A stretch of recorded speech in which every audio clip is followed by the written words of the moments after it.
ಜಯಂತ್ಯೋತ್ಸವ ಹಾಗೂ ಕನ್ನಡ ರಾಜ್ಯೋತ್ಸವದ ಈ ಒಂದು ಶುಭ ಸಂದರ್ಭದಲ್ಲಿ ಈ ಒಂದು ಕಾರ್ಯಕ್ರಮದ ದಿವ್ಯ ಸಾನ್ನಿಧ್ಯವನ್ನು ವಹಿಸಿರ್ತಕ್ಕಂಥ ಪರಮ ಪೂಜ್ಯರು ಜಗದ್ಗುರು ಶ್ರೀ ಶ್ರೀ ಶ್ರೀ ಸಂಜಯ್ ಕುಮಾರ ಮಹಾಸ್ವಾಮೀಜಿಯವರೇ, ಬಿಸಿಸಿ ಬ್ಯಾಂಕಿನ ನಿರ್ದೇಶಕರು ಆತ್ಮೀಯರು ಆದಂಥ GN ಮೂರ್ತಿ ಅವರೇ, ಆತ್ಮೀಯರು ಆದಂಥ ಹುಣಸೆಹಳ್ಳಿ ಶಿವಕುಮಾರ್ ಅವರೇ, ಅಜಯ್ ಅವರೇ, ನಮ್ಮ ಹಿರಿಯರು, ಈ ತಾಲೂಕಿನ ದಿಗ್ಗಜರು, ಮಾಜಿ ಶಾಸಕರು ಆದಂಥ ಸಾಲಿಂಗಣ್ಣ ಅವರೇ, ನಮ್ಮ ದಲಿತ ಸಂಘರ್ಷ ಸಮಿತಿಯ ಹೋರಾಟಗಾರರು, ವಾಗ್ಮಿಗಳು ಆದಂಥ ನಮ್ಮ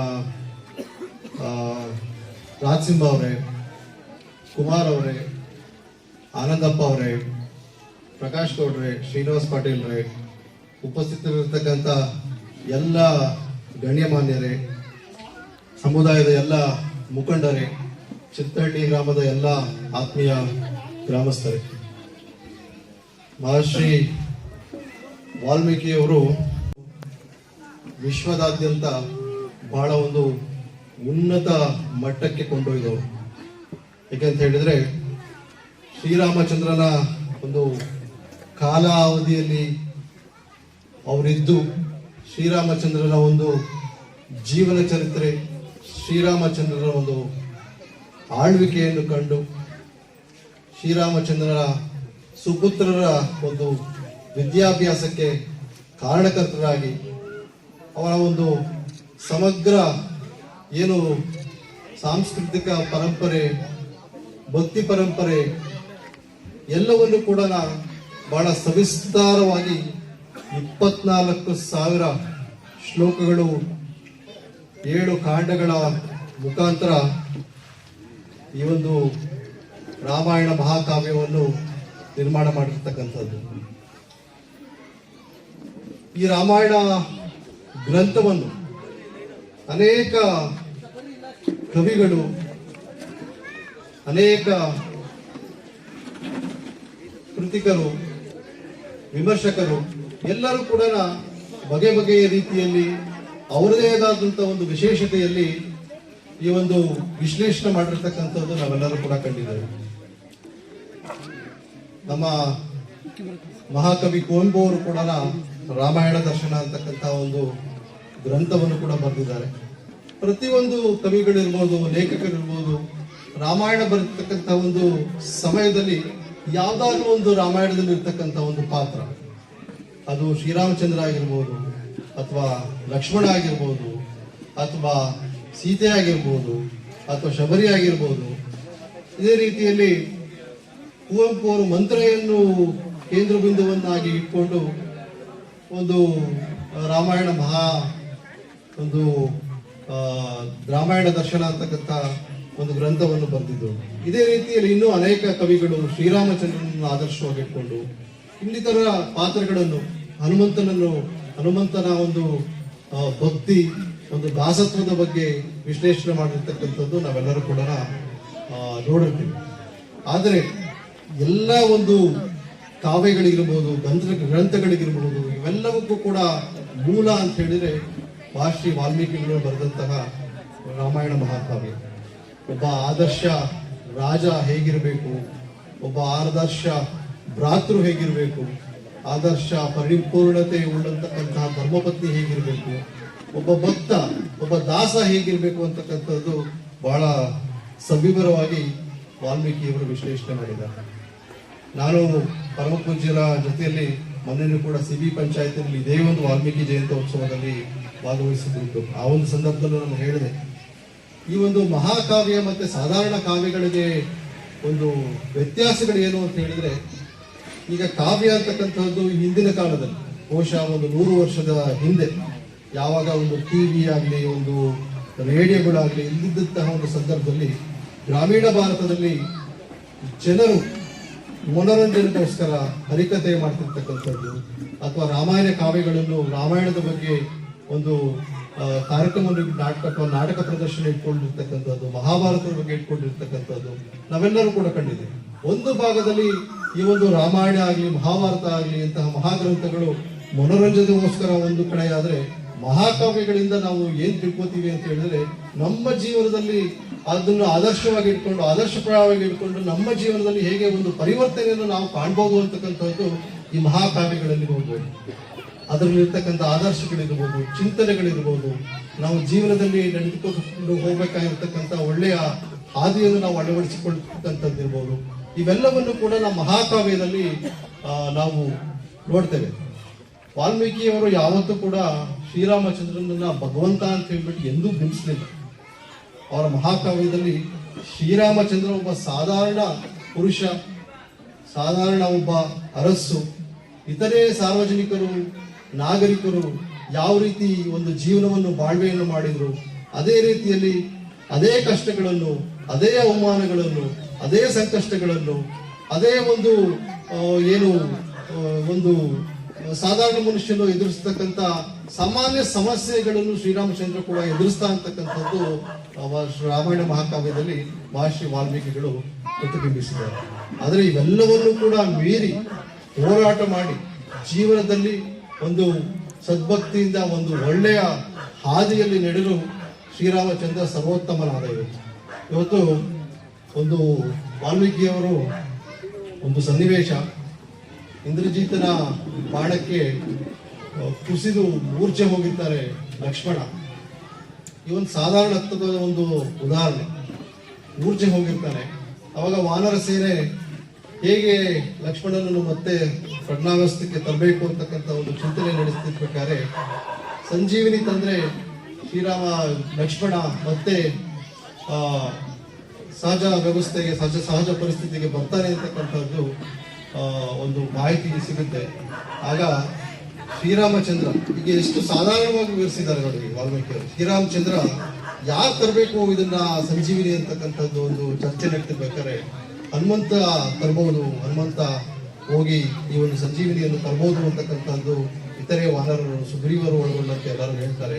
ಆಗ ಶ್ರೀರಾಮಚಂದ್ರ ಹನುಮಂತನ ಮುಂದೆ ಕೈ ಜೋಡಿಸಿ, ಸರ್ವೋತ್ತಮ ಶ್ರೀರಾಮಚಂದ್ರ 9-10 ಅವತಾರಗಳ, ದಶಾವತಾರಗಳ ಮಹಾನ್ ಒಬ್ಬ ವ್ಯಕ್ತಿ, ಅಂತ ವ್ಯಕ್ತಿತ್ವದವರು ಹನುಮಂತನ ಮುಂದೆ ಹೋಗಿ ಕೈ ಜೋಡಿಸಿ ಒಂದು ವಿನಂತಿ ಮಾಡ್ಕೋತಾರೆ. ಗಚ್ಚ ಶೀಘ್ರಂ ಮಹಾಬಾಹು ರಾತೃಭಿಕ್ಷ ಪ್ರಣಾಮ್ಯಹಂ ಅಸ್ಮಾಕಂ ಪಂಚಮೀ ಭವ ಅಂತ. ಮಹಾಬಾಹು, ಕೂಡಲೇ ಹೋಗಿ ಸಂಜೀವಿನಿಯನ್ನು ತೆಗೆದುಕೊಂಡು ಬಾ, ನನ್ನ ತಮ್ಮನನ್ನ ಒಂದು ಜೀವನವನ್ನು ಉಳಿಸು. ನಾನು ಇಷ್ಟು ದಿವಸ ನಾವು 4 ಜನ ಸೋದರರು ಅಂತ ತಿಳ್ಕೊಂಡಿದ್ದೆ, ಇವತ್ತಿನಿಂದ ನೀನು ಒಬ್ಬ 5ನೇ ಸಹೋದರ ನನಗೆ ಅಂತ ಹೇಳ್ಬಿಟ್ಟು ಅಂತ ಸರ್ವೋತ್ತಮನಾದಂತ ಶ್ರೀರಾಮಚಂದ್ರನ ಕೈ ಮುಗಿದಿ ಹನುಮಂತನ ಮುಂದೆ ಕೇಳ್ಕೊತಾರೆ. ಇವೆಲ್ಲವನ್ನು ನಾವು ನೋಡಿದಾಗ ವಾಲ್ಮೀಕಿಯವರು ಹೇಗೆ ಶ್ರೀರಾಮಚಂದ್ರನನ್ನು ಬಿಂಬಿಸಿದ್ರು ಒಂದು ಮಹಾಕಾವ್ಯದಲ್ಲಿ ಅಂತಕ್ಕಂಥದ್ದು ನಾವು ನೋಡ್ಬೇಕಾಗುತ್ತೆ. ಅದ್ರ ಜೊತೆಯಲ್ಲಿ ಆ ಆದರ್ಶಗಳನ್ನು ಕೂಡ ನಮ್ಮ ಜೀವನದಲ್ಲೂ ಕೂಡ ಅಳವಡಿಸಿಕೊಂಡು ನಮ್ಮ ಜೀವನದಲ್ಲೂ ಕೂಡ ಒಂದು ಪರಿವರ್ತನೆಯನ್ನು ಕಾಣಬೇಕಾಗ್ತದೆ. ಜೀವನದಲ್ಲಿ ನಮ್ಮ ಎಲ್ಲರಿಗೂ ಕೂಡ ಒಳ್ಳೆಯ ಅಂಶಗಳು, ಕೆಟ್ಟ ಅಂಶಗಳು ಎಲ್ಲರೂ ಕೂಡ ಒಂದು ಜೀವನದಲ್ಲಿ ಅಥವಾ ಒಂದು ಜೀವನದ ಒಂದು ಶೈಲಿಯಲ್ಲಿ ಎಲ್ಲವರು ಕೂಡ ಎರಡೂ ಇರ್ತವೆ. ಒಳ್ಳೆಯ ಅಂಶಗಳು ಇರ್ತವೆ, ಕೆಟ್ಟ ಅಂಶಗಳು ಇರ್ತವೆ. ಒಳ್ಳೆಯ ಅಂಶಗಳನ್ನು ನಾವು ಯಾವಾಗ ಪ್ರತಿಪಾದಿಸಿ ನಾವು ಸಮಾಜದಲ್ಲಿ ಮುಂದೆ ನಡೀತೀವಿ, ನಿಜಕ್ಕೂ ಕೂಡ ಸಮಾಜಕ್ಕೆ ಒಂದು ಒಳ್ಳೆಯ ಮಾರ್ಗದರ್ಶನ, ಸಮಾಜಕ್ಕೆ ಒಂದು ಒಳ್ಳೆಯ ಸಂದೇಶ ಕೊಡುವಂತೆ ನಾವು ಜೀವನವನ್ನು ಬಾಳ್ತೀವಿ. ಅದೇ ರೀತಿಯಲ್ಲಿ ಒಂದು ರಾಕ್ಷಸ ಗುಣಗಳೇನಿರ್ತವೆ ಅವನ್ನ ಸಂಹಾರ ಮಾಡತಕ್ಕಂಥ ಶಕ್ತಿ ಕೂಡ ನಮ್ಮಲ್ಲೇ ಇರ್ತದೆ. ಅದರಿಂದ ಆ ರಾಕ್ಷಸ ಗುಣಗಳನ್ನು ಸಂಹಾರ ಮಾಡತಕ್ಕಂಥ ಒಂದು ದಿಟ್ಟತನವನ್ನು ನಾವು ಎಲ್ಲರೂ ಕೂಡ ತೋರ್ಬೇಕಾಗ್ತದೆ. ವಾಲ್ಮೀಕಿ ಮಹರ್ಷಿಗಳು ಏನು ದುಷ್ಟಶಕ್ತಿ ಎಷ್ಟೇ ಬಲಿಷ್ಠವಾಗಿರಲಿ, ಎಷ್ಟೇ ಕಠೋರವಾಗಿರಲಿ, ಅದನ್ನು ಸಂಹಾರ ಮಾಡಿ ಕೊನೆಗೆ ಜಯ ಸಿಗ್ತಕ್ಕಂಥದ್ದು ಸತ್ಯಕ್ಕೆ ಅಂತ ಹೇಳ್ಬಿಟ್ಟು ಶ್ರೀರಾಮಾಯಣ ಮಹಾಕಾವ್ಯದಲ್ಲಿ ಒಂದು ಪ್ರತಿಪಾದಿಸಿದ್ದಾರೆ. ಅದರಿಂದ ವಾಲ್ಮೀಕಿಯವರು ಕೊಟ್ಟಂತ ಸಂದೇಶ, ಬಹುಶಃ ವಾಲ್ಮೀಕಿ ಮಹರ್ಷಿಗಳು ಈ ರಾಮಾಯಣ ಕಾವ್ಯವನ್ನು, ಮಹಾಕಾವ್ಯವನ್ನು ಬರೀಲಿಲ್ಲ ಅಂದಿದ್ರೆ ಬಹುಶಃ ಶ್ರೀರಾಮಚಂದ್ರ ಯಾರು ಅಂತಾನೆ ನಮಗೆ ತಿಳಿಸಿರ್ಲಿಲ್ಲ. ಆ ಒಂದು ಇತಿಹಾಸದಿಂದ ಈ ಒಂದು ಭಾರತ ವಂಚಿತವಾಗಿತ್ತು.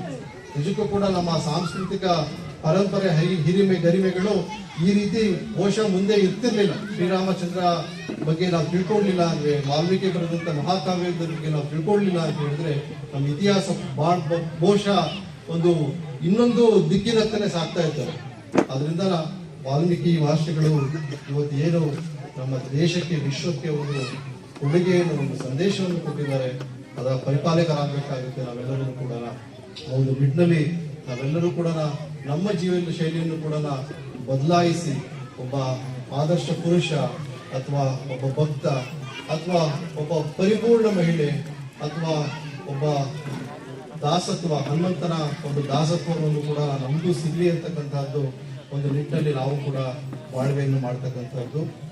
ಜೊತೆಯಲ್ಲಿ ಇವತ್ತು 66ನೇ ಕನ್ನಡ ರಾಜ್ಯೋತ್ಸವ ನಮ್ಮ ಕನ್ನಡ ನಾಡಿನ ಇತಿಹಾಸ, ಪರಂಪರೆ, ಕಲೆ, ಸಂಸ್ಕೃತಿ, ತಂತ್ರಜ್ಞಾನ, ಶಿಕ್ಷಣ ಇವೆಲ್ಲವನ್ನು ಪ್ರತಿಬಿಂಬಿಸುವ ಜೊತೆಯಲ್ಲಿ ನಮ್ಮ ಕರ್ನಾಟಕದ ಒಂದು ಏಕೀಕರಣ ಏನಾಯಿತು ಆ ಒಂದು ಏಕೀಕರಣವನ್ನು ಬಿಂಬಿಸುವ ಒಂದು ದಿನ ಇವತ್ತು ನವೆಂಬರ್ 1ನೇ ತಾರೀಕು. ಇವತ್ತು ಇದಕ್ಕೂ ಕೂಡ ಈ ಒಂದು ಏಕೀಕರಣದ ಒಂದು ಸಂದರ್ಭದಲ್ಲಿ ಏಕೀಕರಣದ ಒಂದು ಪರಿಕಲ್ಪನೆ ಕಂಡವರು ಹಲವಾರು ಜನ. ಅದರಲ್ಲಿ ಪ್ರಮುಖರು ಅಂತ ಹೇಳಿದ್ರೆ ಆಲೂರು ವೆಂಕಟರಾಯರು ಅಂತ ಹೇಳ್ಬಿಟ್ಟು ಅವರು ಕರ್ನಾಟಕ ರಾಜ್ಯದ, ಮೈಸೂರು ರಾಜ್ಯದ ಕುಲಪುರೋಹಿತರು ಅಂತ ಹೇಳ್ಬಿಟ್ಟು ಅವ್ರನ್ನ ಕರಿತಿದ್ರು. ಖ್ಯಾತ ವಕೀಲರು ಕೂಡ ಆಗಿದ್ರು, ಜೊತೆಯಲ್ಲಿ ಪತ್ರಕರ್ತರು ಕೂಡ ಆಗಿದ್ರು. ಅವರು ಒಂದು ಪರಿಕಲ್ಪನೆಯನ್ನು ಕಂಡಿದ್ದು, ಒಂದು ಸಮಗ್ರ ಕರ್ನಾಟಕ, ಸುವರ್ಣ ಕರ್ನಾಟಕದ, ಸುವರ್ಣ ಮೈಸೂರು ಪ್ರಾಂತ್ಯದ ಒಂದು ಪರಿಕಲ್ಪನೆಯನ್ನು ಕಂಡಿದ್ದು. ಯಾಕೆಂದ್ರೆ ಭೂಪಟದಲ್ಲಿ ಹರಿದು ಹೋಗಿದ್ದ ಒಂದು ಕನ್ನಡ ಮಾತಾಡ್ತಕ್ಕಂಥ ಒಂದು ಜನತೆ ಏನಿತ್ತು ಅವ್ರನ್ನೆಲ್ಲರನ್ನು ಕೂಡ ಒಗ್ಗೂಡಿಸಿ, ಏನು ಹಳೆಯ ಮೈಸೂರು ಇರ್ಬೋದು ಅಥವಾ ಮದ್ರಾಸ್ ಪ್ರಾಂತ್ಯದ ಒಂದು ಮೈಸೂರು ಇರ್ಬೋದು ಅಥವಾ ಹೈದರಾಬಾದ್ ಕರ್ನಾಟಕದ ಒಂದು ಭಾಗ ಇರ್ಬೋದು, ಮುಂಬೈ ಕರ್ನಾಟಕದ ಭಾಗ ಇರ್ಬೋದು, ಇವೆಲ್ಲವನ್ನು ಒಗ್ಗೂಡಿಸಿ ಒಂದು ಸುವರ್ಣ ಕರ್ನಾಟಕದ ಒಂದು ಕನ್ನಡ ಮಾತಾಡ್ತಕ್ಕಂಥ ಒಂದು ಸಾಂಸ್ಕೃತಿಕ ಹಿನ್ನೆಲೆಯಿಂದ ಬಂದಿರತಕ್ಕಂಥ ಒಂದು ಸಮುದಾಯದ ಒಂದು ಹೊಂದಾಣಿಕೆಗೆ ಒಂದು ಪರಿಕಲ್ಪನೆಯನ್ನು ಕಂಡವರು ಆಲೂರು ವೆಂಕಟರಾಯರು. ಅದರ ಜೊತೆಲಿ ಬೆನಗಲ್ ರಾಮರಾಯರು ಅಂತ ಇದ್ರು, ಜೊತೆಲಿ ಕಡಪ ರಾಘವೇಂದ್ರ ರಾಯರು, ಮತ್ತೆ ಕೃಷ್ಣರಾಯರು, ದೇಶಪಾಂಡೆಯವರು, ಮತ್ತೆ ಸರ್ ಎಂ ವಿಶ್ವೇಶ್ವರಯ್ಯವರು, ಮೈಸೂರು ರಾಜವಂಶಸ್ಥರಾದ ಜಯಚಾಮರಾಜ ಒಡೆಯರವರು, ಇವರೆಲ್ಲರೂ ಕೂಡ ಈ ಒಂದು ಸಮಗ್ರ ಕರ್ನಾಟಕದ ಒಂದು ಪರಿಕಲ್ಪನೆಯನ್ನು ಕಂಡು ಅದಕ್ಕೆ ಬೆಂಬಲವಾಗಿ ನಿಂತಕ್ಕಂಥವ್ರು. 1953ರಲ್ಲಿ ಆಂಧ್ರ ಪ್ರದೇಶಕ್ಕೆ ಒಂದು ಏಕೀಕರಣದ ಒಂದು ವ್ಯವಸ್ಥೆ ಆದಾಗ ಅವಾಗ ಆಲೂರು ವೆಂಕಟರಾಯರು ಸತ್ಯಾಗ್ರಹ ಕೂಡಿ ಇದು ಕರ್ನಾಟಕಕ್ಕೂ ಕೂಡ ಒಂದು ನಮ್ದೇ ಒಂದು ಏಕೀಕರಣ ಆಗ್ಬೇಕು ಅಂತಕ್ಕಂಥ ನಿಟ್ಟಿನಲ್ಲಿ ಹೋರಾಟ ಮಾಡ್ತಾರೆ. 1956ರಲ್ಲಿ ನವೆಂಬರ್ 1ನೇ ತಾರೀಕು ಮೈಸೂರು ಪ್ರಾಂತ್ಯ, ಮೈಸೂರು ರಾಜ್ಯ ಅಂತ ಹೇಳ್ಬಿಟ್ಟು ನಾಮಕರಣ ಆಗಿ ಸುಮಾರು 19 ಜಿಲ್ಲೆಗಳು ಒಳಗೊಂಡಂತೆ ನಮ್ಮ ಮೈಸೂರು ರಾಜ್ಯ ಆ ಒಂದು ಸಂದರ್ಭದಲ್ಲಿ ಸ್ಥಾಪನೆ ಆಗುತ್ತೆ. ತದನಂತರ ಮುಂದುವರೆದಂತೆ 1973ರಲ್ಲಿ ದೇವರಾಜ ಅರಸರು ಮುಖ್ಯಮಂತ್ರಿ ಆಗಿರುವಂತಹ ಒಂದು ಸಂದರ್ಭದಲ್ಲಿ ನವೆಂಬರ್ 1ನೇ ತಾರೀಕು ಕರ್ನಾಟಕ ಅಂತಕ್ಕಂಥ ಒಂದು ಪರಿಪೂರ್ಣತೆಯೊಂದಿಗೆ ನಮಗೆ ರಾಜ್ಯಕ್ಕೆ ಮರುನಾಮಕರಣ ಆಗಿ, ಯಾಕಂದ್ರೆ ಕರ್ನಾಟ ಅಂತ ಹೇಳ್ಬಿಟ್ಟು ಈ ಒಂದು ಶಬ್ದ ಸಂಸ್ಕೃತದಿಂದ ಬಂದಿರ್ತಕ್ಕಂಥದ್ದು. ಕೃಷ್ಣದೇವರಾಯರ ಆಳ್ವಿಕೆಯ ಸಮಯದಲ್ಲಿ ಕೂಡ ಕರ್ನಾಟಕ ಅರಸರು ಅಂತ ಹೇಳ್ಬಿಟ್ಟು ಅವ್ರನ್ನ ಉಲ್ಲೇಖ ಮಾಡ್ತಿರ್ತಕ್ಕಂಥದ್ದು ನಮ್ಗೆಲ್ಲರೂ ಕೂಡ ತಿಳಿದಂತ ಒಂದು ವಿಷಯ. ಈ ಒಂದು ಕನ್ನಡ ನಾಡು ಸರ್ವಜ್ಞ ಇರ್ಬೋದು, ಒಂದು ದಾಸ ಪರಂಪರೆ ಇರ್ಬೋದು, ಒಂದು ವಚನ ಪರಂಪರೆ ಇರ್ಬೋದು, ಭಕ್ತಿ ಪರಂಪರೆ ಇರ್ಬೋದು, ಒಂದು ಸರ್ವಜ್ಞ ಇರ್ಬೋದು, ಬಸವಣ್ಣ ಇರ್ಬೋದು, ನಮ್ಮ ಸಿದ್ಧಗಂಗಾ ಮಹಾಸ್ವಾಮೀಜಿ ಅವರು ಇರ್ಬೋದು, ಆದಿಚುಂಚನಗಿರಿ ಮಹಾಸ್ವಾಮೀಜಿ ಇರ್ಬೋದು, ಮತ್ತೆ ಇನ್ನು ಅನೇಕ ಮಹಾಪುರುಷರ ಒಂದು ದಾಸೋಹ, ಅನೇಕ ಮಹಾಪುರುಷರ ಒಂದು ಶಿಕ್ಷಣ ದಾಸೋಹ, ಅನ್ನ ದಾಸೋಹದ ನಡುವೆ ನಾವೆಲ್ಲರೂ ಕೂಡ ಬೆಳೆದುಕೊಂಡು ಬಂದಿರ್ತಕ್ಕಂಥದ್ದು. ಜೊತೆಯಲ್ಲಿ ಇವೆಲ್ಲರ ಜೊತೆಯಲ್ಲಿ ಕನ್ನಡವನ್ನು ನಾವು ಏನು ನಮ್ಮ ಸಾಂಸ್ಕೃತಿಕ ಹಿರಿಮೆ, ಸಾಂಸ್ಕೃತಿಕ ಕಲೆ, ಸಂಗೀತ ಇವೆಲ್ಲವನ್ನು ಕೂಡ ನಾವು ಮುಂದೆ ತೆಗೆದುಕೊಂಡು ಹೋಗ್ತಕ್ಕಂಥ ಒಂದು ವಾರಸ್ದಾರರು ನಾವಿದ್ದೀವಿ. ಯಾಕೆಂತ ಹೇಳಿದ್ರೆ ಕರ್ನಾಟಕದ ಇತಿಹಾಸ ಸುಮಾರು 2000 ವರ್ಷದ ಒಂದು ಇತಿಹಾಸ. ಕನ್ನಡ ಒಂದು ನಮ್ಮ ಪ್ರಾಂತ್ಯದ ಒಂದು ಇತಿಹಾಸ. ಇದರಲ್ಲಿ 8 ಜ್ಞಾನಪೀಠ ಪ್ರಶಸ್ತಿಗಳು ನಮಗೆ ಲಭಿಸಿರ್ತಕ್ಕಂಥದ್ದು ತಮ್ಮೆಲ್ಲರಿಗೂ ಕೂಡ ತಿಳಿದಿರ್ತಕ್ಕಂಥ ಒಂದು ವಿಷಯ. ಇಡೀ ಭಾರತದಲ್ಲಿ 8 ಜ್ಞಾನಪೀಠ ಪ್ರಶಸ್ತಿಗಳು ಯಾವ ರಾಜ್ಯಕ್ಕೂ ಕೂಡ ಬಂದಿಲ್ಲ. ಅಷ್ಟು ಜ್ಞಾನಪೀಠ ಪ್ರಶಸ್ತಿಗಳು ನಮ್ಮ ರಾಜ್ಯಕ್ಕೆ ಬಂದಿದೆ. ಈ 2000 ವರ್ಷದ ಒಂದು ಇತಿಹಾಸವನ್ನು ನಾವು ಮುಂದೆ ತೆಗೆದುಕೊಂಡು ಹೋಗ್ತಕ್ಕಂಥ ಒಂದು ವಾರಸ್ದಾರರು ನಾವು ಆಗಿದ್ದೇವೆ. ಅದರಿಂದ ಏನು ಕನ್ನಡದ ಒಂದು ಹೋರಾಟ, ಕನ್ನಡದ ಒಂದು ಸಂಸ್ಕೃತಿ ಏಳಿಗೆಗೆ ಹಿಂದಿನ ಪೀಳಿಗೆ ಒಂದು ಹೋರಾಟವನ್ನು ಮಾಡಿದ್ರು, ಕ್ರಾಂತಿಯನ್ನು ಮಾಡಿದ್ರು. ಅವನ್ನ ಮುಂದೆ ತೆಗೆದುಕೊಂಡು ಹೋಗ್ತಕ್ಕಂಥ ಜವಾಬ್ದಾರಿ ನಮ್ಮೆಲ್ಲರೂ ಕೂಡ ಆಗಿದೆ ಇವತ್ತು. ಈ ಸಂದರ್ಭದಲ್ಲಿ ನಮ್ಮ ಸ್ನೇಹಿತರಾದಂತಹ ಗೋಕುಮಾರ್ ಅವರು ಹೇಳ್ತಾ ಮಾತಾಡಿದ್ರು, ಇವತ್ತು ಚಿತ್ತಳ್ಳಿ ಗ್ರಾಮಕ್ಕೆ ವಾಲ್ಮೀಕಿ ಭವನವನ್ನು ಸ್ಥಾಪನೆ ಆಗಬೇಕು ಅಂತ ಹಾಗೆ ಅಂತ ಹೇಳಿ ವಾಲ್ಮೀಕಿ ಭವನ ಈಗಾಗಲೇ ಮಂಜೂರಾಗಿದೆ ಚಿತ್ತಳ್ಳಿ ಗ್ರಾಮಕ್ಕೆ. ಅತಿ ಶೀಘ್ರದಲ್ಲೇ ಅದರ ಶಂಕುಸ್ಥಾಪನೆ ಮಾಡಿ ಅದರ ಕಟ್ಟಡದ ಒಂದು ಉದ್ಘಾಟನೆ ನಾವು ಪರಮ ಪೂಜ್ಯರ ದಿವ್ಯ ಸಾನ್ನಿಧ್ಯದಲ್ಲಿ ಅದನ್ನು ಶೀಘ್ರವೇ ಮಾಡ್ತೀವಿ.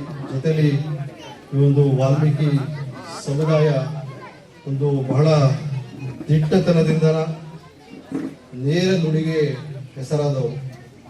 ಒಬ್ಬ ಮಹಾರಾಜ ಇರ್ಬೋದು ಅಥವಾ ಒಬ್ಬ ಸೇನಾಧಿಪತಿ ಇರ್ಬೋದು, ಎಲ್ಲರೂ ಕೂಡ ಈ ಒಂದು ನಾಡಿನ ಒಂದು ಉಳಿವಿಗೆ, ಈ ಒಂದು ನಮ್ಮ ಅಸ್ತಿತ್ವದ ಉಳಿವಿಗೆ ಹೆಗಲಿಗೆ ಹೆಗಲು ಕೊಟ್ಟು ನಿಂತವರು. ಇವತ್ತು ಒಂದು ದಿಟ್ಟತನದಿಂದ ಯಾವುದೇ ಒಂದು ಕೊಟ್ಟ ಮಾತಿನಂತೆ ಕೊಟ್ಟ ಮಾತಿನಂತೆ ನಡೆದುಕೊಳ್ಳುವ ಒಂದು ಸಮುದಾಯ ಅಂತ ಹೇಳಿದ್ರೆ ವಾಲ್ಮೀಕಿ ಸಮುದಾಯ. ಸ್ನೇಹಿತರು ಹೇಳಿದಂಗೆ ನಿಜಕ್ಕೂ ಕೂಡ ಈ ಒಂದು ಸಮುದಾಯದಲ್ಲೂ ಕೂಡ ಇನ್ನೂ ಹೆಚ್ಚಿದ್ದಾಗಿ IAS ಆಫೀಸರ್ಗಳು ಬರಬೇಕು. ಶೈಕ್ಷಣಿಕವಾಗಿ, ಆರ್ಥಿಕವಾಗಿ, ಸಾಮಾಜಿಕವಾಗಿ ಇನ್ನೂ ಸಮುದಾಯ ಮುಂದೆ ಬರಬೇಕು. ಈ ಒಂದು ಮೀಸಲಾತಿ ಏನಿದೆ, ಮೀಸಲಾತಿ ಕೂಡ ಒಂದು ಹೆಚ್ಚಳ ಆಗಬೇಕು. ಹೆಚ್ಚಳ ಆದ್ರೆ ಮಾತ್ರನ ಈ ಸಮುದಾಯ ಇನ್ನೂ ಹೆಚ್ಚಿನದಾಗಿ ನಾವು IAS ಆಫೀಸರ್ ನೋಡ್ಬೋದು, ಅದು IPS ಅಧಿಕಾರಿಗಳು ನೋಡ್ಬೋದು, ವೈದ್ಯರು ನೋಡ್ಬೋದು, ಅಥವಾ ಇಂಜಿನಿಯರ್ಗಳು ನೋಡ್ಬೋದು. ಅದನ್ನ ಮಾಡ್ತಕ್ಕಂಥ ಒಂದು ಕರ್ತವ್ಯ ನಮ್ಮೆಲ್ಲರ ಜವಾಬ್ದಾರಿ ಇದೆ. ಅದನ್ನು ಮುಂದೆ ಸರ್ಕಾರದ ಮುಂದೆ ಒಂದು ಪ್ರಸ್ತಾಪನೆ ಇಟ್ಟು ಅದನ್ನ ಒಂದು ಮೀಸಲಾತಿ ಏನಿದೆ ಅದನ್ನು ಹೆಚ್ಚಳ ಮಾಡ್ತಕ್ಕಂಥ ಒಂದು ಕರ್ತವ್ಯ ನಮ್ಮೆಲ್ಲರಿಗೂ ಕೂಡ ಆಗಿದೆ. ಅದರಿಂದ ಇದಕ್ಕೆ ಎಲ್ಲರೂ ಕೂಡ ಕೈ ಜೋಡಿಸಿ ಮುಂದಿನ ದಿನಗಳಲ್ಲಿ ಈ ಸಮುದಾಯವನ್ನು ಒಂದು ಮುಂಚೂಣಿಯಲ್ಲಿ ತೆಗೆದುಕೊಂಡು ಹೋಗ್ಲಿಕ್ಕೆ ನಾವೆಲ್ಲರೂ ಕೂಡ ಪ್ರಯತ್ನ ಮಾಡೋಣ ಅಂತಕ್ಕಂಥ ಮಾತನ್ನ ಈ ಒಂದು ಸಂದರ್ಭದಲ್ಲಿ ಹೇಳಿ ಮತ್ತೆ ನಮ್ಮೆಲ್ಲರೂ ಕೂಡ ಮಹರ್ಷಿ ವಾಲ್ಮೀಕಿ ಜಯಂತಿಯ ಶುಭಾಶಯಗಳು, ಜೊತೆಯಲ್ಲಿ 66ನೇ ಕನ್ನಡ ರಾಜ್ಯೋತ್ಸವದ ಶುಭಾಶಯಗಳನ್ನು ಹೇಳ್ತಾ ನಿಜಕ್ಕೂ ಕೂಡ ಬಹಳ ಒಂದು ಕರಾಳ ದಿನ ಅಂತಾನೆ ಹೇಳ್ಬೋದು. ಇವತ್ತು ಬಹಳ ಒಂದು ಸೂತಕದ ಛಾಯೆ ನಡುವೆ ಇವತ್ತು ಕನ್ನಡ ರಾಜ್ಯೋತ್ಸವವನ್ನು ನಾವು ಆಚರಿಸ್ತಾ ಇದ್ದೀವಿ. ಎಲ್ಲರಿಗೂ ಕೂಡ ಎಲ್ಲೂ ಒಂದ್ ಕಡೆ ಉತ್ಸಾಹ ಇಲ್ಲ, ಎಲ್ಲರೂ ಕೂಡ ಬಹಳ ಒಂದು ದುಃಖ ತಪ್ತರಾಗಿದ್ದಾರೆ. ನಮ್ಮ ಪುನೀತ್ ರಾಜ್ಕುಮಾರ್ ಅವರ ಒಂದು ಅಕಾಲಿಕ ನಿಧನದಿಂದ ಎಲ್ಲರೂ ಕೂಡ ಇವತ್ತು ಬಹಳ ಒಂದು ಬೇಸರದಲ್ಲಿದ್ದಾರೆ. ಪುನೀತ್ ರಾಜ್ಕುಮಾರ್ ಅವರು ನಿಜಕ್ಕೂ ಕೂಡ ಅವರ ಸಿನಿಮಾಗಳಲ್ಲಿ ಹೇಗೆ ಒಳ್ಳೆ ಅಂಶಗಳನ್ನು ಸಮಾಜಕ್ಕೆ ಪ್ರತಿಬಿಂಬಿಸ್ತಿದ್ರು, ಅದೇ ರೀತಿಯಲ್ಲಿ ನೈಜ ಜೀವನದಲ್ಲೂ ಕೂಡ ಹಾಗೆ ನಡ್ಕೊಂಡು ಬಂದವರು. ಬಹಳ ಸರಳ ವ್ಯಕ್ತಿತ್ವ, ನಮ್ಗೆಲ್ಲರೂ ತಿಳ್ಕೊಬೇಕಾಗಿದೆ. ಸುಮಾರು 1800 ಅನಾಥ ವಿದ್ಯಾರ್ಥಿಗಳಿಗೆ ಅವರು ಶಿಕ್ಷಣ ಕೊಟ್ಟಂತವ್ರು, ಒಂದು ಬಾಳ್ವೆಗೆ ಒಂದು ಸಹಾಯ ಮಾಡಿರ್ತಕ್ಕಂಥವ್ರು, ಆರ್ಥಿಕವಾಗಿ ಸಹಾಯ ಮಾಡಿರ್ತಕ್ಕಂಥವ್ರು, ಬಡವರು ಬಗ್ಗೆ ಅತ್ಯಂತ ಕಾಳಜಿ ಉಳಿರ್ತಕ್ಕಂಥ ಒಬ್ಬ ವ್ಯಕ್ತಿತ್ವ ಉಳಿರ್ತಕ್ಕಂಥ ಒಬ್ಬ ಮಹಾನ್ ಮೇರು ನಟ. ನಿಜಕ್ಕೂ ಕೂಡ ಅವರನ್ನು ಕಳೆದುಕೊಂಡು ಇವತ್ತು ನಮ್ಮ ರಾಜ್ಯ ಒಂದು ಕನ್ನಡ ಚಿತ್ರೋದ್ಯಮ ಬಡವಾಗಿದೆ ಅಂತಕ್ಕಂಥ ಮಾತನ್ನ ಈ ಒಂದು ಸಂದರ್ಭದಲ್ಲಿ ಹೇಳಲು ಬಯಸ್ತೇನೆ. ಜೊತೆಯಲ್ಲಿ ಇವರಿಗೆ ಕೋವಿಡ್ ಸಂದರ್ಭದಲ್ಲಿ ಕೂಡ ನಮ್ಮ ಸಿದ್ಲಿಂಗಣ್ಣ ಅವ್ರನ್ನ ಕಳ್ಕೊಂಡ್ವಿ, ನಾವು SP ಬಾಲಸುಬ್ರಹ್ಮಣ್ಯಂ ಅವ್ರನ್ನ ಕಳ್ಕೊಂಡ್ವಿ, ಅಭಿನಯ ಶಾರದೆ ಜಯಂತಿ ಅವ್ರನ್ನ ಕಳ್ಕೊಂಡ್ವಿ. ನಿಜಕ್ಕೂ ಕೂಡ ಈ ಒಂದು ವರ್ಷ ಬಹಳ ಒಂದು ಕರಾಳ ವರ್ಷ ಕರ್ನಾಟಕ ರಾಜ್ಯಕ್ಕಾಗಿದೆ. ಮುಂದಿನ ದಿನಗಳಲ್ಲೂ ಕೂಡ ಏನು ಪುನೀತ್ ರಾಜ್ಕುಮಾರ್ ಇರ್ಬೋದು, ಇತರ ನಮ್ಮ